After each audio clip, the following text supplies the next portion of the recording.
Bonjour à tous. Alors aujourd'hui, on va voir comment réussir un mémoire d'éducateur spécialisé.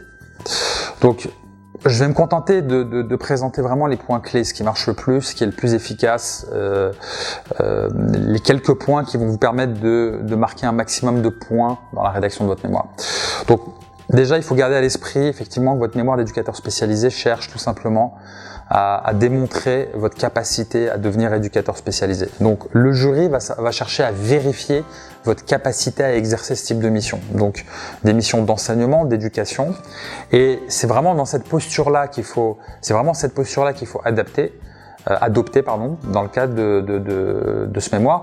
Et c'est vraiment, notamment à travers la partie empirique, que vous allez démontrer, vous allez prouver votre capacité à exercer en tant qu'éducateur spécialisé. Donc ça, c'est vraiment quelque chose qu'il faut garder à l'esprit lorsque vous choisissez votre sujet déjà dans un premier temps. Au-delà de l'intérêt que peut représenter ce mémoire pour vous, que peut représenter le sujet, le fait que le sujet vous passionne, qu'il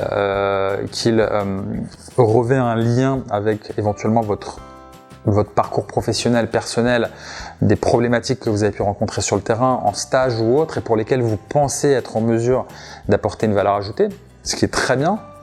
Au-delà de ça, il faut vraiment rester dans un cadre éducatif et chercher à apporter de la valeur à la profession. Votre mémoire doit pouvoir être réutilisée par des confrères, par des éducateurs, par des enseignants.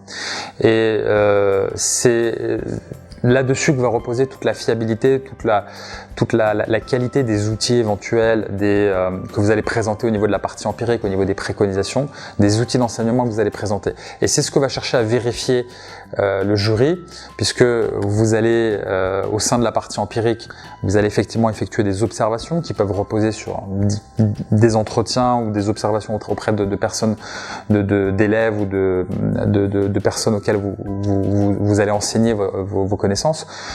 Vous allez également apporter un plan d'action. Et ce plan d'action, justement, il doit montrer votre capacité à exercer ce type de fonction. Et ça, c'est vraiment là-dessus que vous allez être évalué. C'est le cœur de la valeur ajoutée de votre mémoire. Donc ce travail-là doit vraiment être fiable à ce niveau-là. Donc on va chercher également à mesurer l'impact éducatif des outils qu'on va suggérer. Ça, c'est vraiment quelque chose qu'il ne faut pas oublier, qui doit transparaître déjà au niveau de votre plan détaillé. Parce que si vous vous contentez d'apporter des outils, aussi cohérents soient-ils, s'il n'y a pas de mesure de la valeur ajoutée qu'ils apportent au niveau éducatif, ça sera sujet à critique et ce sera quelque chose qui pourrait être remis en question. En revanche, si vous mesurez en vous appuyant sur des statistiques, sur des chiffres précis, ce sont des preuves et les preuves deviennent indiscutables et que vous crédibilisez votre travail de recherche. Donc, pour faire assez simple, première partie, donc partie théorique, on utilise des sources récentes puisque c'est une discipline qui change régulièrement. Les sciences de l'éducation sont des sciences qui sont relativement évolutives. On va avoir un niveau de diversification acceptable des sources avec une vingtaine, trentaine de références académiques. Et après, pour le cœur du mémoire, donc la partie empirique, la partie terrain, on va faire des observations de terrain et on va apporter un plan d'action éducatif qu'on va mesurer. Donc on va mesurer l'impact auprès des élèves sur la base de chiffres concrets, de chiffres concrets. Pourquoi pas comparer la valeur ajoutée éducative des outils qu'on a mis en place par rapport à une situation où ces outils ne sont pas mis en place. Donc ça, c'est vraiment le déroulé classique pour ce type de mémoire. Enfin, ce que je vous recommande également, c'est de ne pas hésiter, in fine, après avoir présenté cela, notamment au niveau de la mesure de l'impact de vos outils, de présenter les limites de votre étude, les limites de vos outils, les limites de votre plan d'action. Parce que vous prenez l'initiative avant le jury de présenter les critiques et les limites éventuelles de vos outils.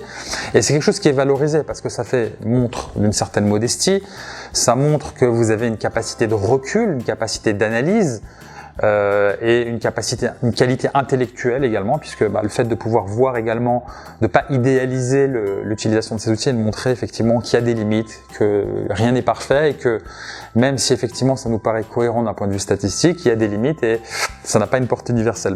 Vous allez également marquer des points. Voilà, j'espère que cette vidéo va vous aider à rédiger votre mémoire d'éducateur spécialisé. Bon courage pour cette rédaction.